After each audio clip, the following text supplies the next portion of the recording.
دائما هر الآن وخددين كاك دكتور قاسم لو خياني دفتري سياسي حزب ديمقراطي كردستان تشكش بيوي برسكا باسنا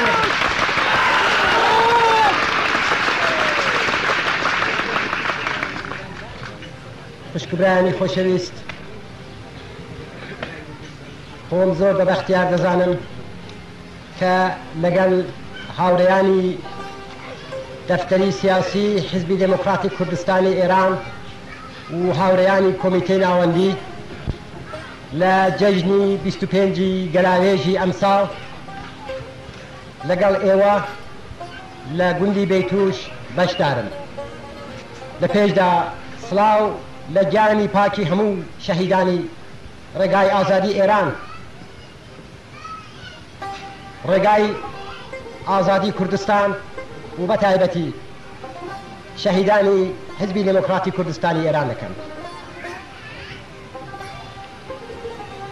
سڵاوێکی تایبەتی بۆ گیانی پاکی کاروان سالاری شەهیدانی حزبەکەمان پێشەوا قازی محەممەد.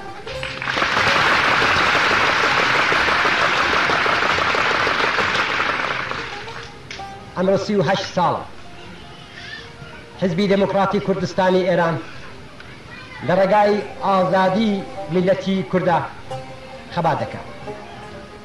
حزبی ئێمە خەباتێکی دوور و درێژی کردووە، زۆر جار تووشی تەنگ و چەڵمە بووە، هەوراز و لشیوی زۆر دیوە.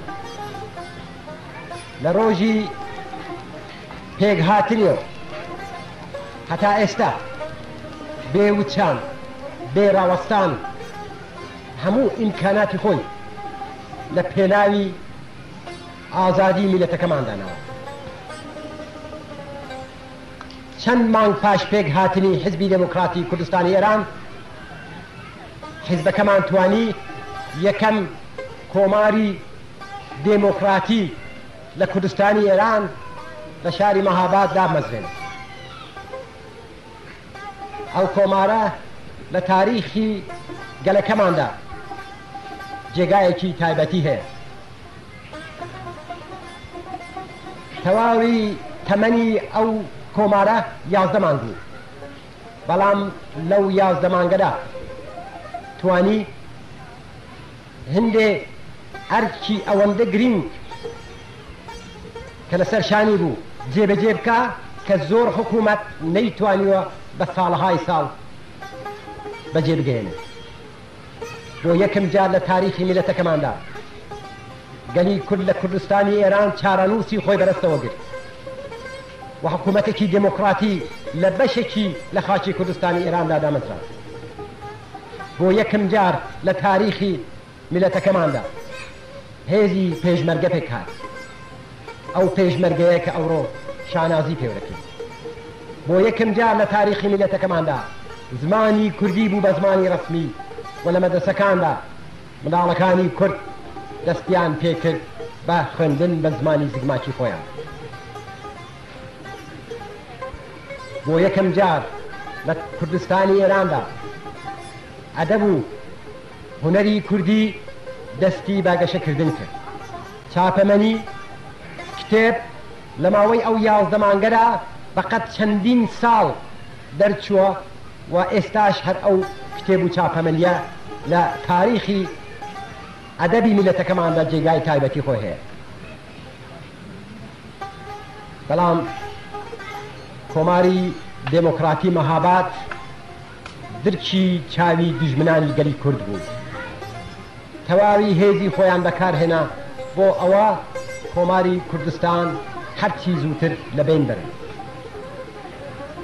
پاش 11 مانگان کۆمارە ساوەکەمان تێک چوو و پێشەوای مەزن لە ڕێگای ئازادی میلەتی کووردا بەدەستی جەلادانی ڕژیمی شاهەنشاهی شەهید کرا.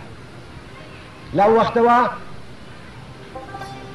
بۆ حزبی دموکراتی کوردستانی ئێران سێ ڕێبازی گرنگ دانراوە. یەکیان ئەوەیە کە حزبی دموکرات لە ناوەوەی وڵات لەگەڵ هەموو هێزەکانی پێشکەوتن خواست لەگەڵ هەموو ئەوانە کە دیفاع لە ئازادی و دێمۆکراسی و مافی زەحمەتکێشان دەکەن دۆستایەتی هەبێ چونکو ئەو وەختەش دۆستایەتی هەبوو. دووهەم حزبی دموکراتی کوردستانی ئێران و ملەتی کورد تێگەیشتن کە رژیمی شاهنشاهی و کۆنەپەرستی ئێران دوژمنی سندخۆری گەلەکەمان و هەتا ئەو رژیمە بەردەوام بێ هەتا کۆنەپەرستی لە ئێراندا لەسەر کار بێ خەڵکی کوردستان بە ئاواتی خۆی ناگات.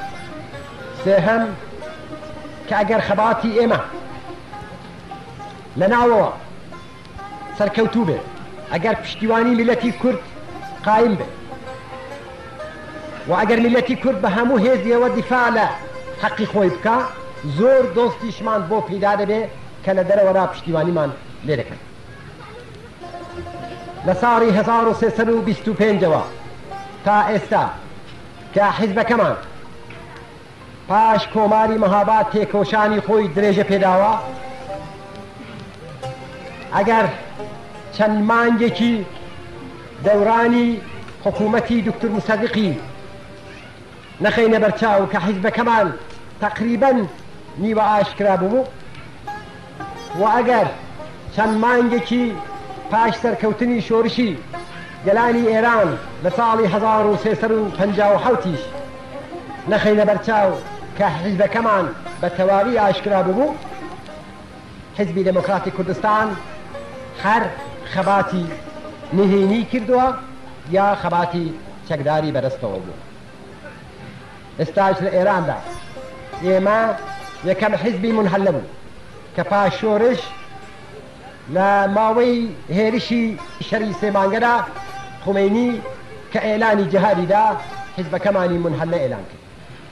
بەڵام خۆتان دەزانن و ئەوە جێگای شانازیە کە لە سەرانسەری ئێراندا تەنیا حزبێک کە دیژی ڕژیمی خومینی خەبات دەکا